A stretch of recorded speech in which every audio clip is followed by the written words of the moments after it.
Queridos, em outubro de 2023, 7 ou 8 meses atrás, sei lá, acontecia um festival de música lá em Israel, no sul de Israel, próximo àquela faixa de Gaza, né? Um festival de música onde tinha gente, na maior alegria, um maior festejo, só dançando, curtindo. E num piscar de olhos, sem que nenhum deles pudesse imaginar, eles foram pegos de surpresa lá para aquele grupo extremista lá do Hamas, com metralhadora rajada de bala, onde muitos morreram e outros tantos foram arrastados à força, né? Deixando seus familiares, deixando seus amigos, tudo para trás. Imagina que situação é essa. Imagina nós aqui agora, um troço desse acontecendo. Isso não passa pela cabeça da gente. 2 semanas atrás, nosso estado lá do Rio Grande do Sul, né, sofreu aquela terrível chuva, onde inundou tudo, e que você olha pela televisão, não dá nem para acreditar. É deprimente ver um negócio daquele.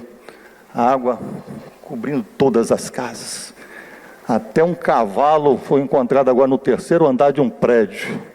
Você já imaginou isso? Lá no seu apartamento, 3º andar, você olhar e ver um cavalo lá dentro? Até isso aconteceu. A água subindo. E ali, se o povo não sai, morre. Qual de nós aqui espera hoje, quando vamos sair daqui para nossas casas, tranquilo, espera uma coisa dessa acontecer? Ninguém. Eles não esperavam por isso. Esperavam mesmo. Segunda-feira agora, eu tive na casa de uma irmã que me contou, chorando, a luta que ela está passando, porque está correndo o risco de perder o imóvel dela, por causa de um prefeito que resolveu querer desapropriar o imóvel para fazer um espaço para a comunidade. Já viu o que é isso? Está lá na sua casa, daqui a pouco, sai daí, eu vou desapropriar porque eu vou usar esse imóvel. E depois eu quero até conversar com os advogados aí, que isso está me cheirando muito mal. Imagina o coração de uma irmã. Ela esperava isso quando construiu aquilo, a luta, os anos construindo, quando acaba feliz da vida, e agora vê uma notícia dessa. Quarta-feira o Dudu falou aqui. Estou lá em casa, liga Dudu para mim. Eu não ia citar o nome dele não, mas como ele falou, né? Júlio, daqui a 20 minutos eu vou passar aí. Rapaz, não sei porque na hora eu falei assim, meu Deus, o que é a vida? Esse cara vai sair lá 20 minutos de moto. Quem garante que esse cara chega aqui? Gente, por incrível que pareça, que eu passei, porque eu estava preparando isso daqui, eu falei assim, quem garante? A gente disse que vai fazer isso, aquilo, amanhã eu vou, não sei o quê, papai, quem garante? Passa 10 minutos, ele me liga dizendo que tinha sofrido um acidente. Graças a Deus está vivo, sofreu nada. Telefonei para uma outra irmã, porque eu não tenho visto ela aqui. Não está vindo porque a mãe está com um problema sério de saúde em cima de uma cama, dependendo dela para tudo. Que até pouco tempo atrás não estava. São situações, irmãos, que acontecem que a gente não espera. Eu não sei o que pode acontecer comigo ou com você amanhã, não sei. Eu sei o seguinte, agora está tudo bem, mas o minuto seguinte eu não sei. Daqui a pouco nós vamos almoçar ali, uma comidinha gostosa. Uma comidinha daquela para dar um desarranjo aí, e você baixar no hospital. Nós abençoamos a comida, vai ser uma bênção. Mas tudo pode acontecer, tudo. Então, irmãos, quanto de nós aqui nesta manhã, né, já se deparou, tem se deparado com situações inesperadas. Chega um dia de manhã para trabalhar, chega lá, o cartãozinho já não está mais no relógio, passa lá no DP para conversar, desempregado, enfermidades que aparecem da noite para o dia, morte. Quantas mortes têm acontecido aí no nosso meio?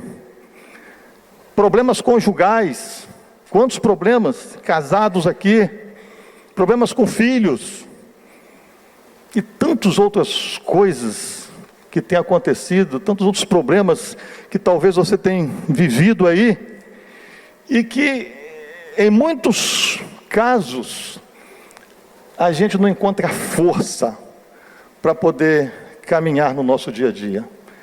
A gente se abate, se bobear, a gente entra em depressão e fica difícil a vida, fica difícil.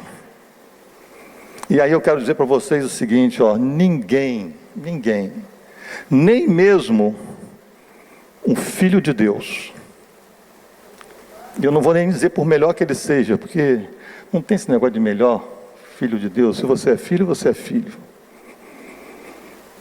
Ninguém está isento de passar por situações como essas. Ninguém.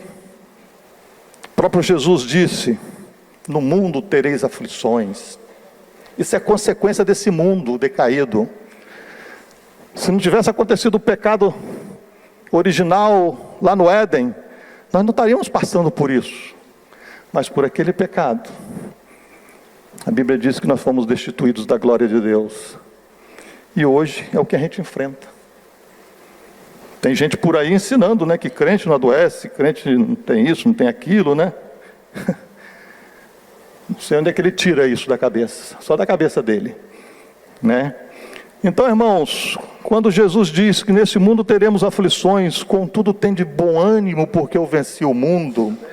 Se Jesus, para aqueles que creem nele, porque é preciso crer, é preciso ter fé em Jesus. Para aqueles que creem nele, se ele venceu, nós também podemos vencer. Se ele, sendo Deus, que veio a esse mundo em natureza humana, e viveu nesse mundo como homem, passando pelas mesmas experiências, e vivendo os mesmos problemas que nós, se ele venceu, você também pode vencer os seus problemas. E você pode caminhar de cabeça erguida. E aqui eu quero deixar algumas breves instruções de alguém. Esse alguém foi Paulo, para que você tenha uma vida de vitória com Jesus. Breves instruções dele, porque não é teoria da cabeça dele. Para quem conhece a vida de Paulo sabe o que Paulo viveu: perseguido, preso em cadeias, açoitado.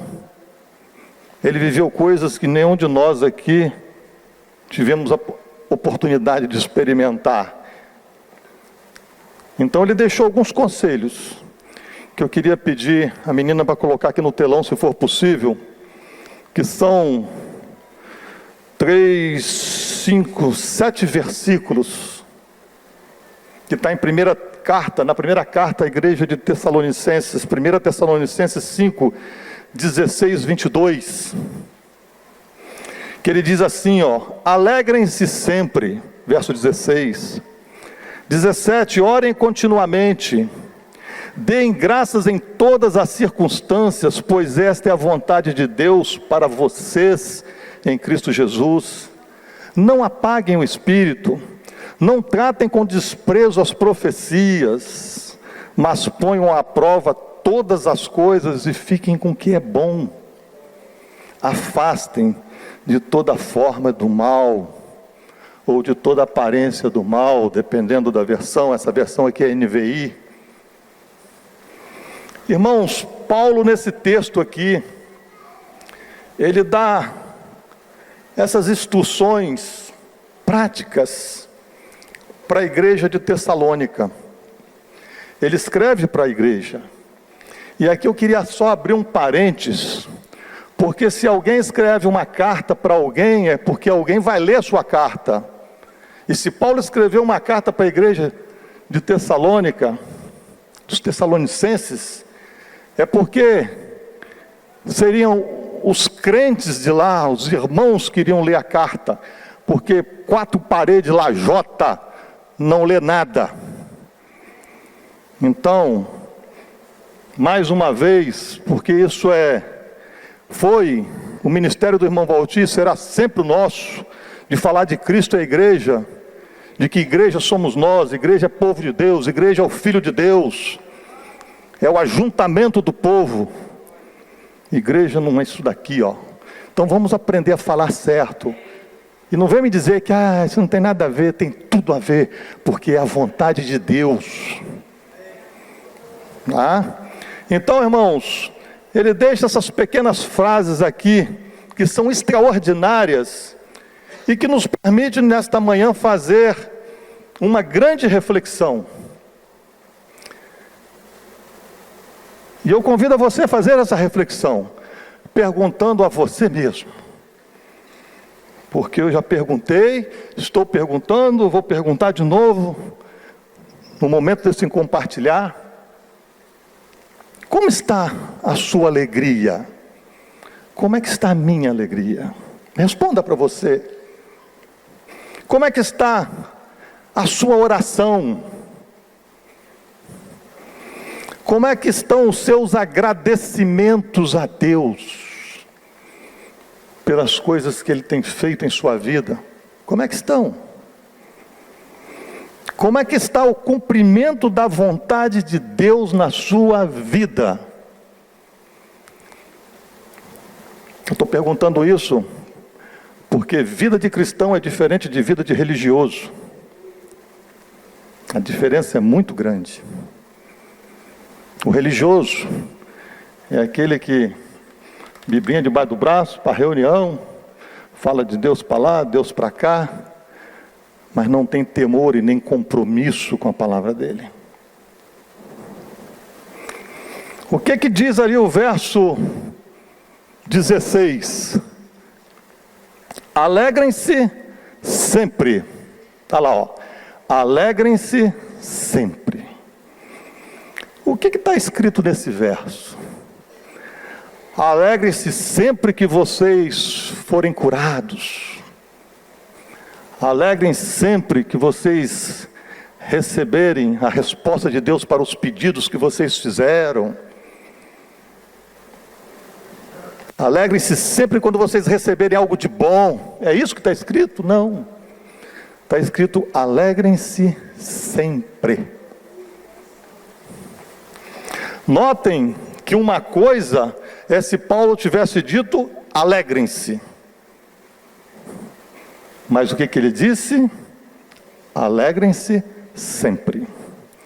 Irmãos, alegrar-se sempre não é alegrar-se em ocasiões ou circunstâncias especiais que geram um bom sentimento em nós. Não é isso não. Notem que o conceito bíblico de muitas questões da vida é bem diferente do que o mundo tem ensinado. Com relação à alegria, o mundo tem ensinado que para você ser alegre, muitas vezes é preciso chutar o pau da barraca, como dizem. É você deixar sua casa, porque está difícil a convivência dentro de casa. Não aguento mais mamãe, não aguento mais papai. É você deixar a sua esposa. Perdi o encanto, perdi o tesão. Conheci uma outra ali, nossa, aquela ali me deixa maluco. Deixar o esposo. E ir para o mundo, viver naquilo que te agrada. Isso é que o mundo tem ensinado acerca da alegria. O ensinamento do mundo é: seja alegre, seja feliz. O importante é ser feliz. O que significa essa busca por felicidade? Esse conceito do mundo, o que significa isso? Significa você abandonar as responsabilidades que a vida e tudo que Deus tem te dado, tem te proporcionado, para você viver os prazeres do mundo. Abandonar tudo. Quando você casa, você assumiu responsabilidade. Quando você se tornou um pai, você assumiu responsabilidade diante do seu filho. E assim vai. São responsabilidades que a vida nos impõe. E aquilo que Deus nos deu, porque se somos cristãos, entendendo que tudo vem de Deus, você está abandonando o que Deus te deu.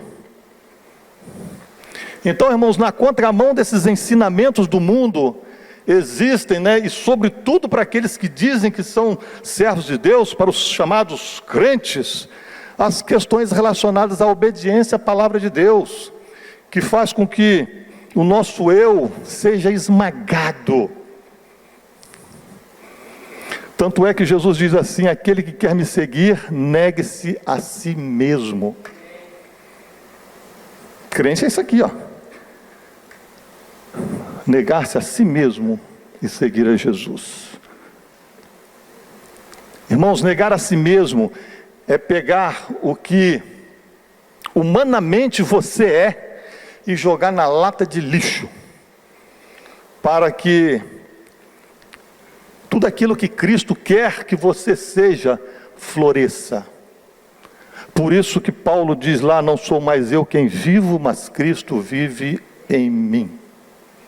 Quando Paulo foi ao chão, tendo a visão, tudo aquilo, ele diz lá que ele tinha toda a sabedoria, tudo, considerei como esterco, como bosta, porque o que importa agora é o que Jesus tem para mim.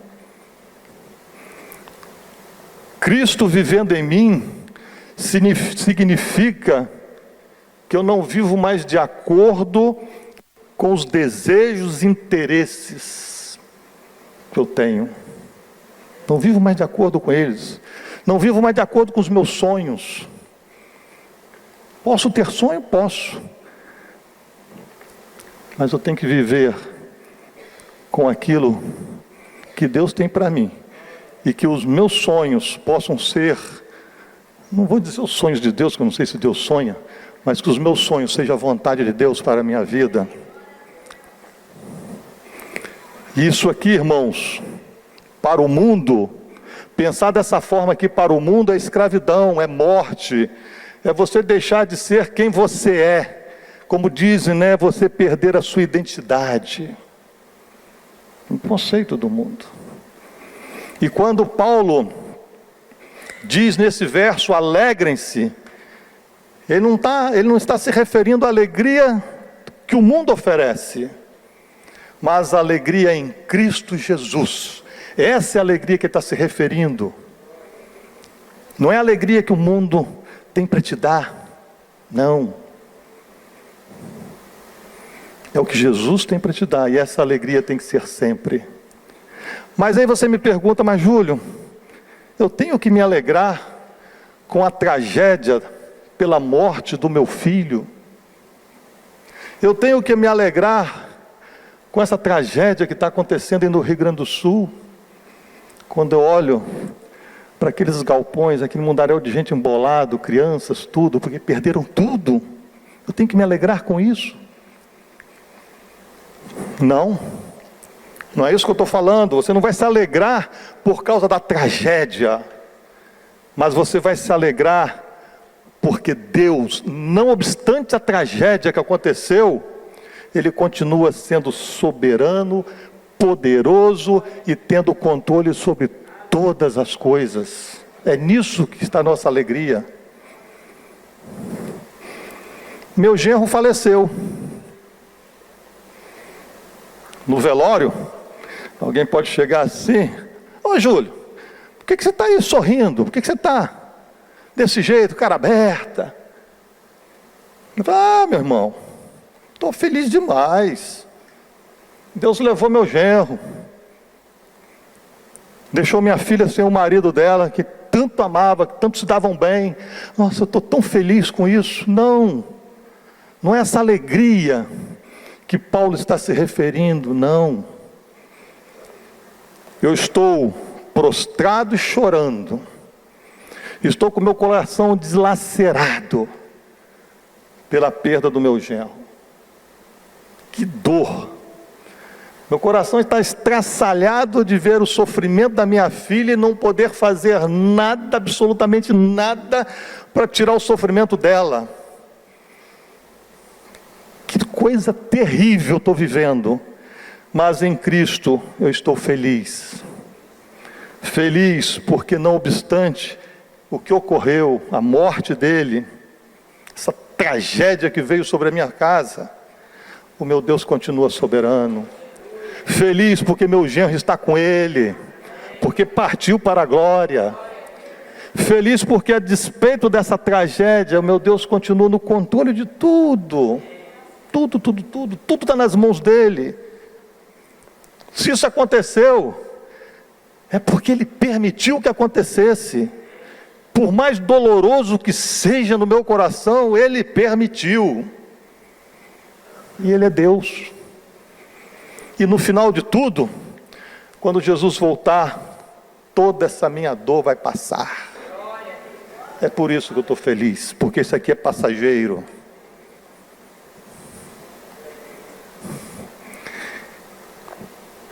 Eu estava fazendo essa mensagem, estava lembrando do Rogério, que eu estou falando da alegria.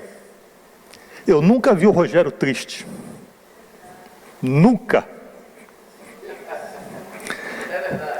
E esse cara tem uma batalha com o filho dele, o Samuquinha. O Samuel não tem rim está paralisado.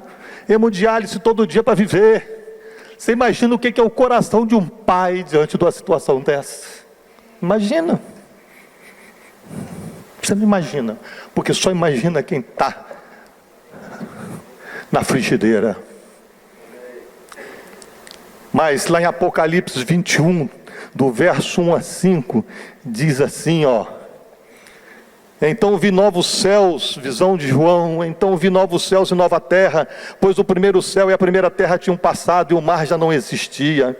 Vi a cidade santa, a nova Jerusalém, que descia dos céus da parte de Deus, preparada como uma noiva adornada para o seu marido.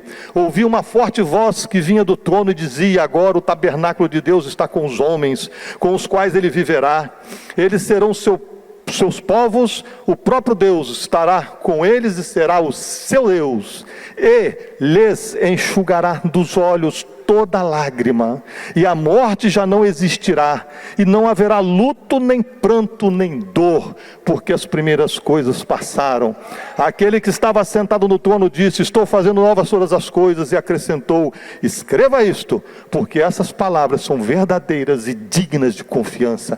É isso que nos dá alegria, é isso que tem que nos proporcionar alegria. Escreva isto. E eu digo para vocês, escreva isto, pois essas palavras são verdadeiras e dignas, é por fé. Parece um conto de carochinha. Se você pensar que você está aqui, que um dia morrer, você vai estar na presença do Senhor, que eu não sei aonde, como, e como é que vai ser isso, eu não sei de nada, mas eu sei que vai existir isso, porque meu Deus é uma pessoa, Ele é real. Alegrem-se sempre, a alegria de saber que o Senhor sempre esteve, está e sempre estará no controle de todas as coisas. Não interessa o que aconteça. É a alegria de saber que Ele é Deus e continua sendo Deus, independente do treco que você vier a sofrer. Ele é Deus. Ele pode fazer conosco o que Ele quiser, porque Ele é Deus, Ele nos criou, Ele é o nosso dono. Você está aqui por causa dEle. Você não está aqui por causa de outro motivo, não. Você só está aqui porque Ele te botou aqui. Então, se Ele te botou aqui, Ele toma conta de você.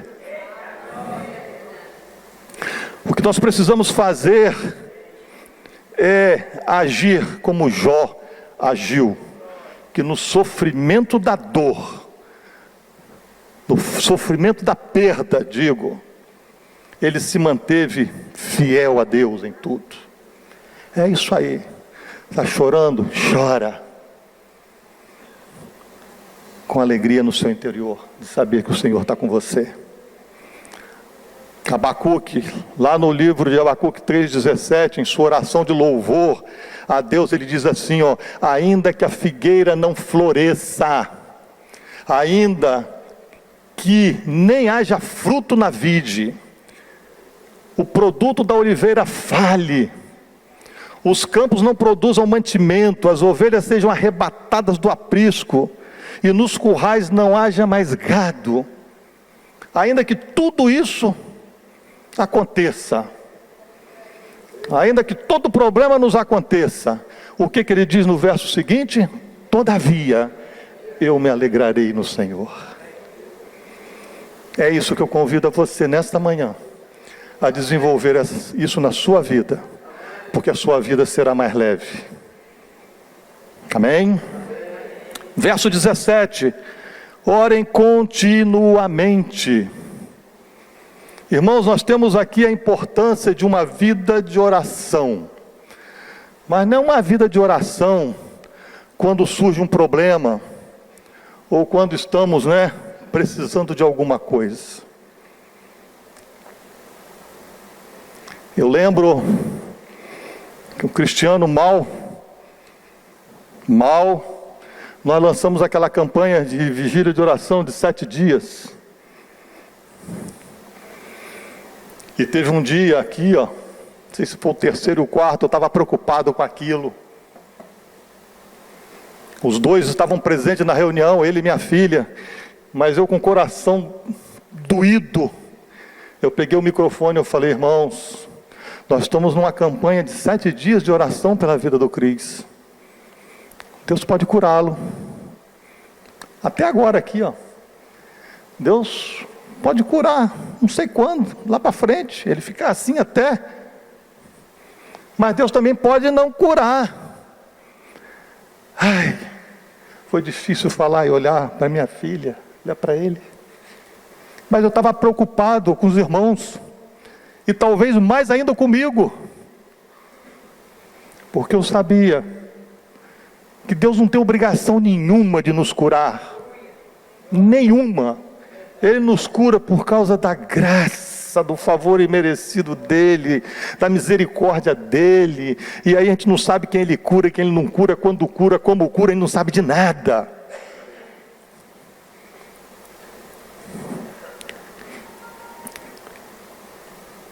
É fácil não, irmãos. Então Paulo aqui, ele nos instrui a orar, e de que maneira? Continuamente. E por que precisamos orar continuamente? Por quê? Porque Jesus é uma pessoa, e como uma pessoa, ele deseja se relacionar conosco, ele quer se relacionar conosco. O Senhor é o dono da igreja, o Senhor é o cabeça da igreja, nós somos o corpo dele. A cabeça quer se comunicar, quer se relacionar com o seu corpo. Senão, que corpo é esse? Só que ele quer se relacionar não de uma forma superficial, mas de uma forma profunda e íntima. E que para que isso aconteça, é preciso tempo de conversa, tempo de entrosamento, tempo de bate-papo, relacionamento. Não tem, irmãos, como nós temos um relacionamento com as pessoas, um relacionamento profundo com os irmãos, amigos, não tem, se nós não tivermos um bom tempo, por esse sentar junto, conversar, brincar. É isso que gera os relacionamentos. Jesus, para comunicar a mensagem do Evangelho a nós, ao mundo, aos homens, quando eu falo homens, mulheres, sentido genérico, ele poderia ter feito por meio de anjos, mandado os anjos convencer, falar, poderia ter escrito uma lei e mandado direto do céu, como um manual para a nossa vida. Sigam isso daqui, Ele fez isso? Não. Ele fez da forma mais eficaz que existe, de alguém transformar o coração de uma pessoa, que foi através do relacionamento. E para isso o que ele fez? Escolheu seus discípulos, 12 discípulos, e se relacionou com eles, conversando, ouvindo, ensinando, todo dia durante o tempo dele aqui na terra. Quero dizer para você que você não vai ter um casamento saudável, você não vai salvar o seu casamento se ele estiver aí à beira de um precipício. Você não vai ter um relacionamento saudável com seus filhos, com seus pais, com quem quer que seja. Você não vai ter um bom relacionamento se você não tiver tempo, dedicação em conversar, em ouvir. Não vai. A oração, irmãos, é a nossa conversa com Deus. É o meio que vai gerar a nossa intimidade com Ele. Como é que nós vamos viver a vontade de Deus se a gente não conversa com Ele? Como? Se a gente não se relaciona com Ele, como é que nós vamos viver a vontade dEle? Se você não lê isso aqui, como é que você vai viver a vontade dEle? Se você não conhece nada do que está aqui, nada do que Ele quer para você. Irmãos, é através do tempo de conversa que nós passamos a entender os irmãos. Eu já tive muito problema com gente aqui, parece que parou, porque antigamente eu falava, quando acabava de falar, vinha uns 2, 3, Júlio, me perdoa, eu achava isso assim de você. Parou, tem tempo que isso não acontece, então eu espero que esteja resolvido. Mas uma coisa é certa, tem muita gente aqui que eu acho que eu nunca sentei para conversar. Eu deveria sentar, não é fácil, eu sou um, aqui tem um auditório cheio, eu tenho que marcar todo domingo, porque é o dia que a gente se encontra, o familiar está atrás de um, vamos bater, entendeu? Mas você pode me procurar, tem alguma vontade de conversar alguma coisa? Chega, a gente está aí, para bater papo, para conversar. Isso é importante para a gente conhecer uns aos outros. Orem continuamente. Precisamos entender que quando a gente ora, não é só a gente que fala. Não é só a gente que fala com Deus, Ele também fala com a gente, Ele responde às nossas orações. A oração continuada significa também dependência dEle. Se você ora todo dia, é porque você depende dEle.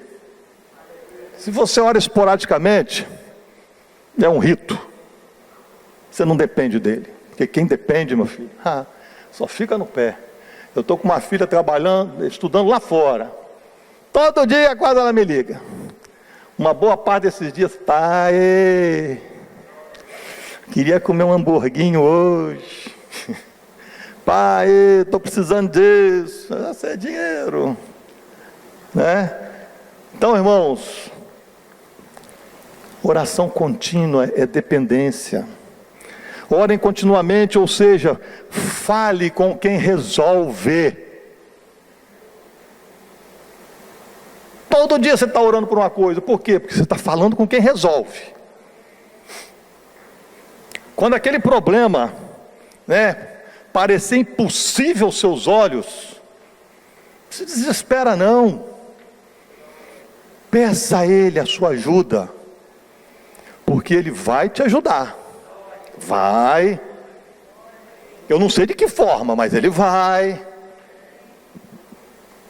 Não vou curar teu genro, mas eu vou suprir a sua necessidade. Vai.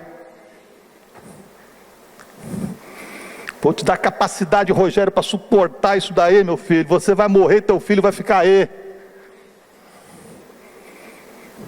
É assim que Deus faz.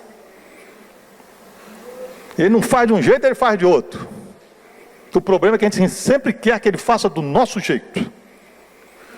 Em Lucas 18, 1-8, nós vemos a parábola da viúva. Aquela viúva insistente que vivia batendo lá na porta do juiz. E de tanta aquela mulher bater na porta dele, ele concedeu o que ela estava pedindo. Nessa parábola, o que Jesus está dizendo para a gente? Se um homem Nico, um homem da pá virada, que não me conhece, ele concede por insistência, se você me pedir, o Pai vai te dar. Irmãos, pelo menos nessa parábola, Jesus nos mostra que tem questões que, se nós orarmos insistentemente, Ele dá. Ele dá. Ele pode não dar tudo que você está querendo, mas tem questões que Ele dá. Então, baseado nessa parábola, seja insistente, vamos ser insistentes nas nossas orações. Vamos ser insistentes. Água mole em pedra dura, tanto bate até que fura, diz o ditado, né? Lá em Efésios 6,18, Paulo escrevendo para os irmãos, diz assim: orem no Espírito em todas as ocasiões. Tem um outro texto aí que eu esqueci aqui agora, mas que diz, né? Sejam todas as vossas petições conhecidas diante do vosso Pai que está nos céus, com oração e súplica. Sejam conhecidas diante dEle. Em todas as ocasiões, com toda oração e súplica, tendo isso em mente, estejam atentos e perseverem na oração. Deus deixou o caminho para a gente, irmãos. Nós temos muita luta, temos muitos problemas, dificuldades em resolvê-los. Deus não deixou um manualzinho, faça isso, faça aquilo, mas Ele deixou caminhos para a gente seguir. Você está seguindo? Verso 18: deem graças em todas as circunstâncias, pois essa é a vontade de Deus para vocês em Cristo Jesus. Deem graças. Irmãos, nesse verso 18, nós temos a questão da gratidão, e aqui nós temos uma coisa muito séria, que nós temos que ter muito cuidado, que é a questão da murmuração. E aí eu pergunto, como tem sido o nosso dia, o seu dia a dia em relação à murmuração? Como é que tem sido? Aquelas coisas que, quando vem na sua porta, na sua vida, o que é que você faz? Tem se alegrado? Tem orado? Tem dado graças? Ou está murmurando? Irmãos, é muito importante a gente pensar sobre isso, porque nós precisamos entender que murmuração é um pecado muito grave para Deus. E normalmente nós temos a tendência de murmurar. Isso é o natural do ser humano. Mas quando der vontade, grave esse versículo: em tudo dai graças. Quando der vontade de murmurar, dá graças. Dá graças. Dizia um ex-cunhado meu, Dr. Ulisses Moreira Santos: Júlio, quando você não estiver entendendo nada do que está acontecendo, dá graças. Dá graças. Deixa com Ele. A murmuração, irmãos, é sério. Olha só. Vocês sabem, Israel no Egito, Israel padeceu por causa da murmuração, e não foi por outra coisa não, foi por causa da murmuração. O povo estava com Moisés, prestes a entrar na terra prometida. Deus já tinha prometido que iria dar aquela terra. E aí ele manda 12 espias verificar. E 10 voltaram murmurando. Ah, vai ser uma tragédia. Nós vamos ser destruídos. Nós vamos ser mortos. Deus trouxe a gente aqui para nos matar. Estava tão bem onde a gente estava. Que desgraça, que Deus é esse? Murmuração. Isso não está escrito na Bíblia não, tá? Eu estou aqui imaginando a murmuração deles. O que Deus fez? Ah, é? Vocês estão murmurando? Também estou imaginando aqui o pensamento de Deus. Estão murmurando? Pois é, Moisés, vamos fazer o seguinte: eu ia te dar essa terra aqui agora, vocês iam entrar agora, possuir agora, mas por causa dessa murmuração, Vamos fazer o seguinte: você vai pegar esse povo, vai voltar para o deserto, e lá vocês vão ficar rodopiando 40 anos, até que toda essa geração morra. Inclusive, irmãos, nem Moisés entrou. Ah, Moisés, você ficou nervosinho aí? Bateu na rocha? Tu também não vai entrar não. Só entrou Josué e Calebe. Irmãos, a murmuração não é brincadeira não. Mas não é mesmo. Quem é que aqui crê que Deus tem promessa para a sua vida? Quem é que crê? Levanta a mãozinha. Eu creio. Mas eu quero dizer uma coisa para você, meu querido. As promessas de Deus não acontecem do modo, no dia e da forma com que você quer que aconteça, não. Ok? Vai ter muita coisa para você engolir a seco. Vai ter muita farofa para você comer. Muito problema para você enfrentar. Vai ter. Está disposto?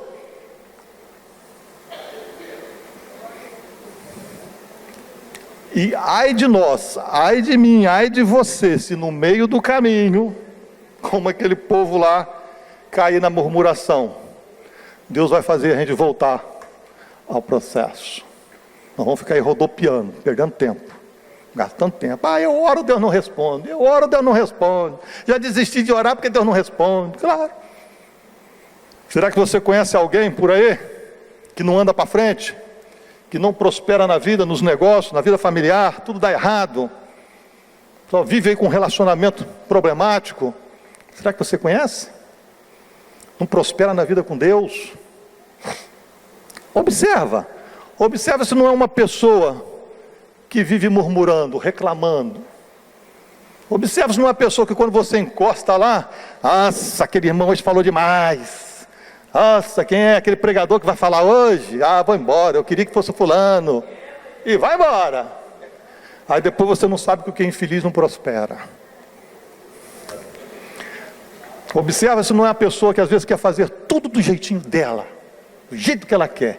E aí, quero dizer para você o seguinte: Deus disse que para que alguém pegasse na arca da aliança, tinha que ser assim, assim, assim, assim. Só os levitas poderiam pegar. Só os levitas poderiam carregá-la. Está lá em 1 Crônicas, capítulo 15. Aí, no meio de uma caminhada lá, vai um israelita, chamado Uzá, do seu jeito, e com detalhe, hein? Com uma excelente intenção. Porque a arca, eles tropeçaram lá, a arca ia caindo, a arca de Deus, foi lá e meteu a mão para não deixar a arca cair, tipo assim, pô, esses levitas não estão enxergando, não, deixa eu ir lá ajudar. Foi fulminado. Deus quer obediência, é o que Ele quer. Deus não está preocupado em você fazer nada para Ele, não. Ele quer a sua obediência. Nós precisamos entender, irmãos, que Deus é o Senhor e nós somos os seus servos. Porque isso a gente não entende muito bem, não. Ser Senhor é ser dono. Nós não somos nada. Ele é tudo em nós. Se nós não nos submetermos à vontade dEle, nós iremos ter sérios problemas. Observe o que diz lá, a segunda parte desse versículo 18 aí. Deem graças em todas as circunstâncias, né? A primeira parte. A segunda, pois esta é a vontade de Deus para vocês em Cristo Jesus. Está mandando, você dar graça em tudo, porque essa é a vontade do Pai, essa é a vontade de Deus, que você dê. Irmãos, a vontade de Deus é tão poderosa, que o próprio Filho de Deus, Jesus, se submeteu a ela. Deus mandou o Filho vir ao mundo morrer.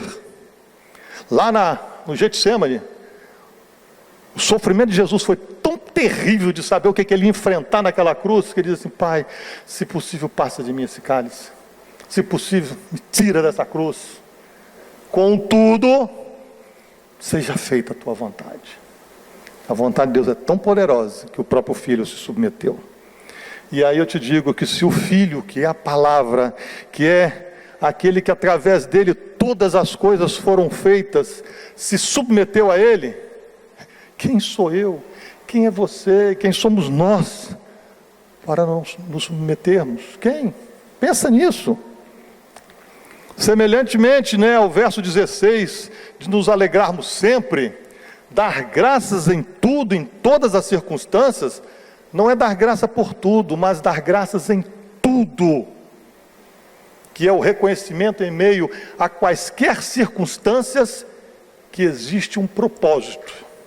Você está dando graças porque você sabe, existe um propósito nisso. Deus está nesse negócio, Deus está nesse controle. Meu Deus, o que está acontecendo? O que é isso? Lembre-se, em tudo dai graças. Dar graças é dizer para Deus, isso abalou meu coração, mas com tudo isso eu te louvo, eu me alegro em ti, porque tu estás no controle de tudo. Tu és soberano, tu és santo, tu és bom, tu és fiel. Tu continuas governando e reinando. E um dia nós estaremos contigo. Isso é dar graças em todas as circunstâncias, porque no final das contas, o que a palavra diz? Todas as coisas cooperam para o bem daqueles que amam a Deus. Todas as coisas cooperam. O verso seguinte diz o que coopera. É formar a nossa vida mais semelhante à vida de Jesus. A gente, quando passa por problema, a gente cresce. Pelo menos quem tem consciência em Cristo Jesus cresce, porque entende os propósitos de Deus. Nós não precisamos, irmãos, entender tudo o que acontece, não. Por que isso? Por que aconteceu aquilo? Por que precisamos? Não. O nosso problema é esse, a gente quer entender de tudo, e nós não vamos entender nunca. Nunca. Daí a importância de dar graças. Porque dar graças implica em você depositar sua confiança 100% nele. 100%. Como é que vai o seu nível de agradecimento?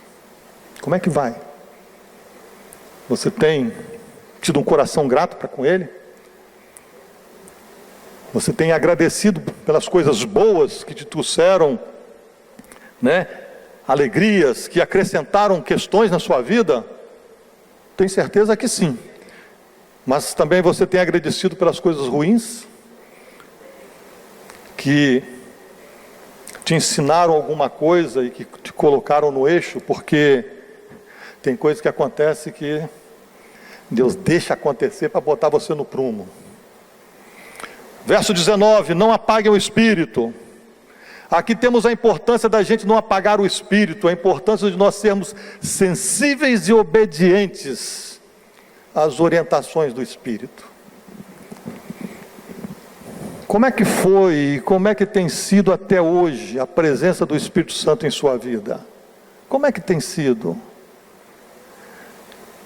E mais importante ainda, como é que você quer que a presença do Espírito Santo em sua vida seja para o futuro? Como é que você quer?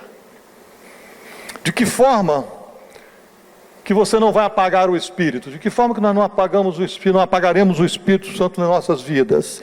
Efésios 4:29 diz assim, nenhuma palavra torpe sai da boca de vocês, mas apenas que for útil para edificar os outros, conforme a necessidade, para que conceda graça aos que ouvem. Observe, irmãos, nesse versículo aqui, observe nesse verso que como é que a presença do Espírito Santo tem a ver com o que a gente fala e com o que a gente age. Presença do Espírito Santo, irmãos, não é só pezinho de fogo, não. Nossa, a irmã está cheia do Espírito, ela está rodopiando. Ok, ela pode estar cheia do Espírito rodopiando, mas tem demônio também que rodopia.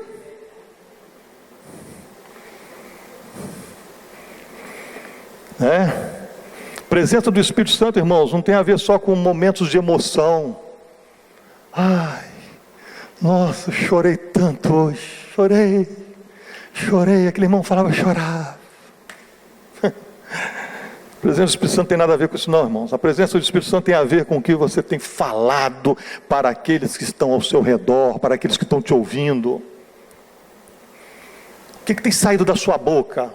O que tem saído tem promovido edificação para as pessoas que estão te ouvindo? Tem promovido? Irmãos, o que sai da nossa boca mostra se o Espírito está aceso ou está apagado.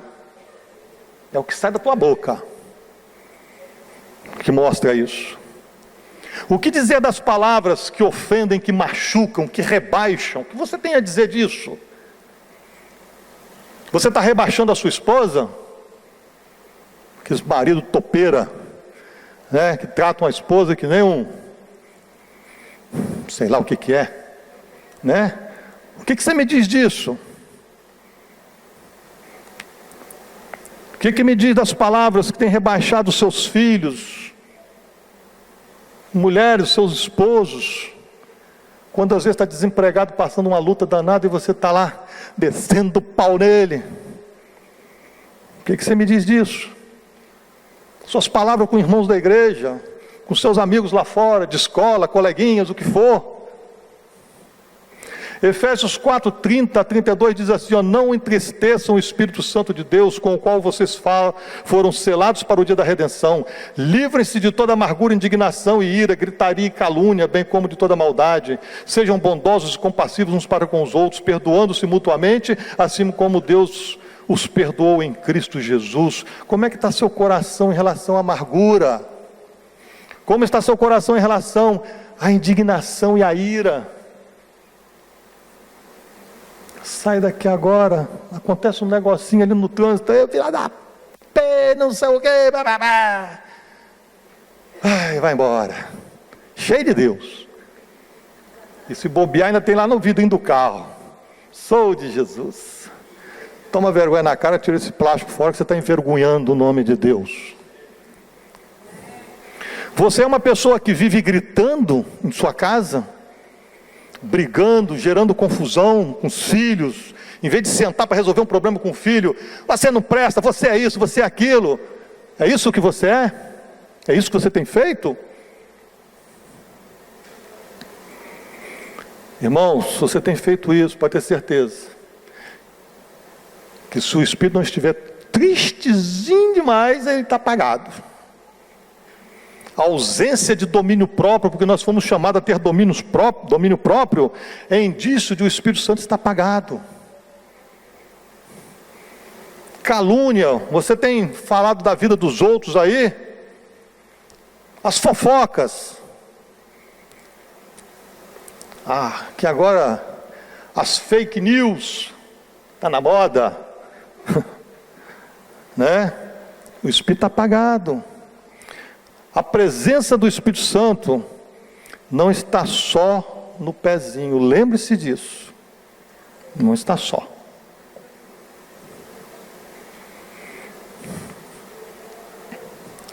Irmãos, o verso 32 diz assim, ó, perdoando-os mutuamente. Como está o seu nível de perdão? E aqui é sério também. Perdão com quem te ofendeu. Você não pode continuar sem liberar perdão. E perdão completo para quem te ofendeu. Você não pode continuar. Porque quanto menos perdão você libera, mais triste o Espírito Santo de Deus fica, mais condição dele se apagar ele tem. E ele se apaga.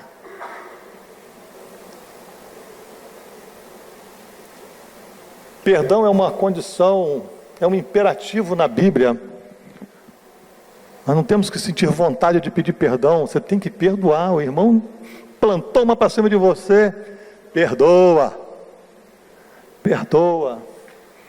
Você vai lembrar da ofensa, você vai morrer às vezes lembrando da ofensa, mas aquilo não vai te incomodar mais, aquilo não vai te deixar magoado com o irmão, nem de cara virada para o irmão. Perdoa. Irmãos, o Espírito Santo só está feliz Ele só está aceso e feliz na nossa vida, em sua vida, quando o óleo da vontade de Deus está na combustão do seu caminhar no dia a dia. O carro precisa de óleo no motor para gerar combustão. Assim somos nós com Deus. Nós precisamos do óleo da vontade dele em nós, para nós caminharmos, alegrando o coração dele. Rancor, ódio, raiva, dissensão, desunião, palavrão, discórdia, isso tudo aqui, irmãos, são inadmissíveis para nós que somos filhos de Deus. A existência disso daqui é uma prova do que o Espírito Santo não está em nós, está apagado.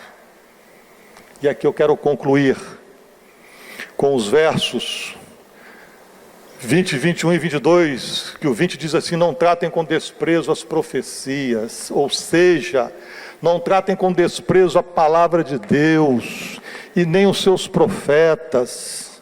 Não tratem com desprezo aqueles que aqui ministram a palavra.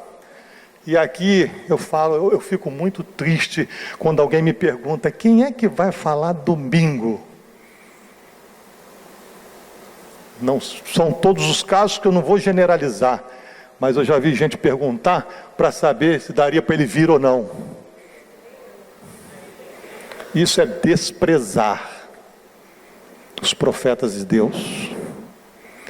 E diz lá: não tratem com desprezo.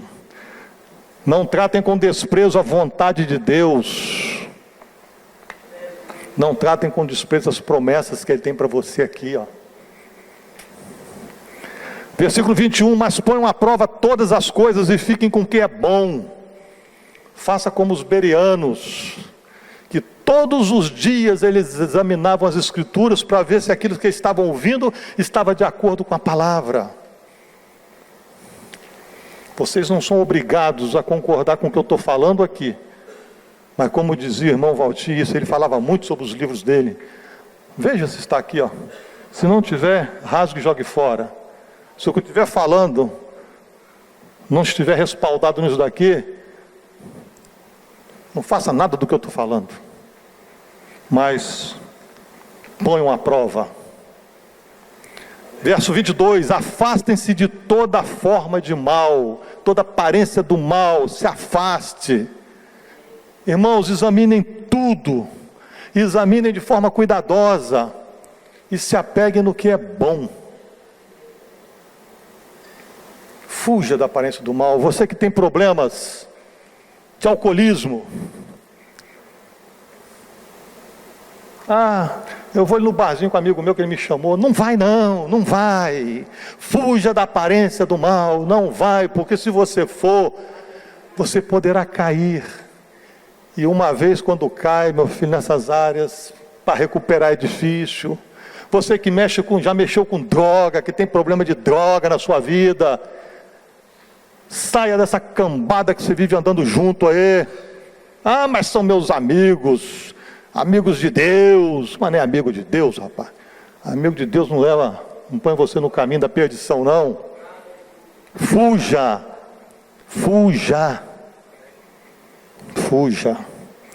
E por fim, irmãos, diante dessa reflexão feita aqui nesta manhã, eu gostaria que você, com muito temor diante de Deus, pudesse responder mais uma vez a você mesmo essas perguntinhas aqui, ó. Durante todo esse tempo que você viveu até agora, principalmente depois do dia que você disse que aceitou a Jesus, pergunta para você: o que foi que eu fiz com relação a essas instruções de Paulo? De alegrar sempre, de orar insistentemente, de dar graças em tudo. O que foi que você fez? O que foi que você construiu com essas instruções? O que você construiu de bom com elas? E aqui, até com muita coragem, né? Com muita honestidade, pergunte a você: o que foi que eu destruí durante essa minha caminhada por não seguir essas instruções? O que você destruiu? Porque se a gente destruiu alguma coisa, você arrumou aí uma inimizade, problema sério, sei lá, alguma coisa que você fez que não foi legal, que não está legal até hoje, né? Porque quando a gente destrói alguma coisa, a partir dessa autoanálise aqui, ó, a gente precisa reconstruir, precisa recuperar isso. E nesta manhã, quando nós vamos celebrar essa ceia aqui, a ceia do Senhor, é um momento muito apropriado para nós fazermos essa autoanálise. Fazer autoanálise é uma recomendação de Paulo, em 1 Coríntios 11, 28, acerca da ceia, né, que para participar dela ele diz assim: examine-se cada um a si mesmo. O que é examinar a si mesmo? É uma autoanálise, é olhar para você e ver como é que está a minha vida. Fazer essa autoanálise, irmãos, é muito importante para que nós possamos ver o que realmente nós temos sido e buscar melhorar. Diante da realidade que a gente constata depois dessa análise, é melhorar.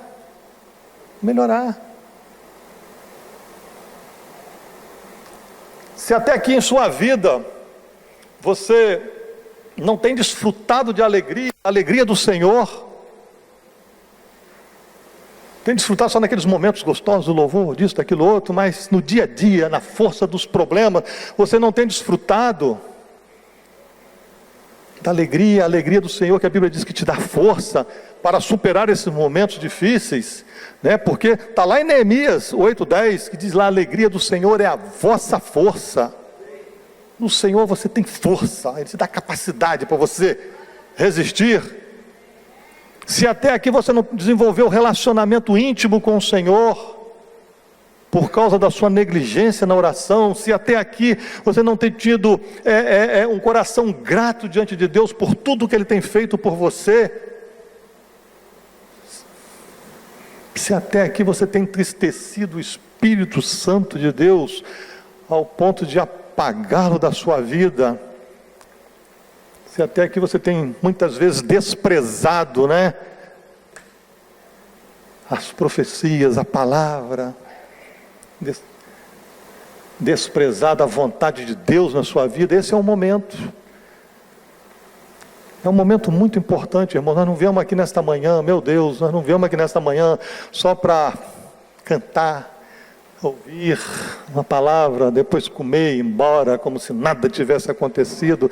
Nós viemos nesta manhã aqui para ouvir a palavra de Deus, ouvir o que a gente precisa ouvir dele, para a gente fazer um conserto, para a gente acertar a vida da gente, para a gente ser melhor. É isso que nós viemos fazer aqui. Se você não tiver essa ideia do que você veio fazer aqui, você está perdendo seu tempo aqui.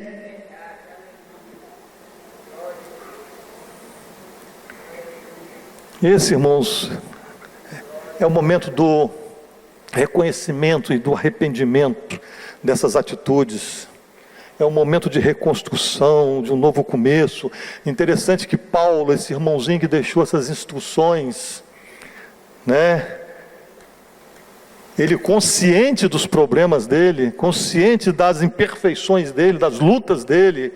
Olha o que ele escreve em Filipenses 3:12-14, ele diz assim, ó: não que eu já tenha sido aperfeiçoado na vida cristã dele, como nós também podemos dizer aqui, cada um, nenhum sequer está fora disso aqui, não. Será que você está aperfeiçoado? Eu não estou. Não que eu já tenha sido aperfeiçoado, mas uma coisa eu faço, esquecendo-me das coisas que para trás ficam, prossigo. Essa versão diz aqui, das coisas que ficaram para trás e avançando para as que estão adiante, prossigo para o alvo. É o que nós temos que fazer. Não interessa o que você fez e foi até o momento que você entrou aqui, não interessa. Enquanto os irmãos vão estar aqui à frente servindo a ceia. Esse momento que foi prescrito por Jesus para que nós fizéssemos em memória dele, lembrando do que ele fez na cruz por nós, por cada um de vocês, e lembrando do que ele é para nós hoje. É isso que nós vamos participar aqui, ó. Quando você comer desse pão e beber desse cálice, desse suco de uva, que não é vinho, você vai estar lembrando disso, da morte de Jesus na cruz, até que ele venha, da morte e ressurreição, até que ele venha. Que durante esse momento do louvor, que você possa fazer um concerto, o concerto que o Espírito Santo te incomodar aí, porque irmãos, se você tem a natureza de Cristo, se você tem a mente de Cristo, não tem como Jesus não ter tocado no seu coração nessa manhã de alguma falta sua, de alguma falha sua, que precisa ser consertada. E aí que você faça esse conserto, para que você possa desfrutar de uma vida abundante com Jesus, uma vida de paz. Para que você tenha essa vida abundância, o corpo dele foi partido naquela cruz, representado por esse pãozinho que está aí, e o seu sangue vertido por cada um de você, representado por esse suquinho de uva. É isso que você vai fazer aqui agora. Não é só um ritualzinho, eu já sei, não. É um momento importantíssimo. Então desfruta desse momento, lembrando de mim. Fazer isso em memória, lembrando de mim, até que eu esteja de volta com vocês, porque eu vim para que vocês tenham vida e vida em abundância.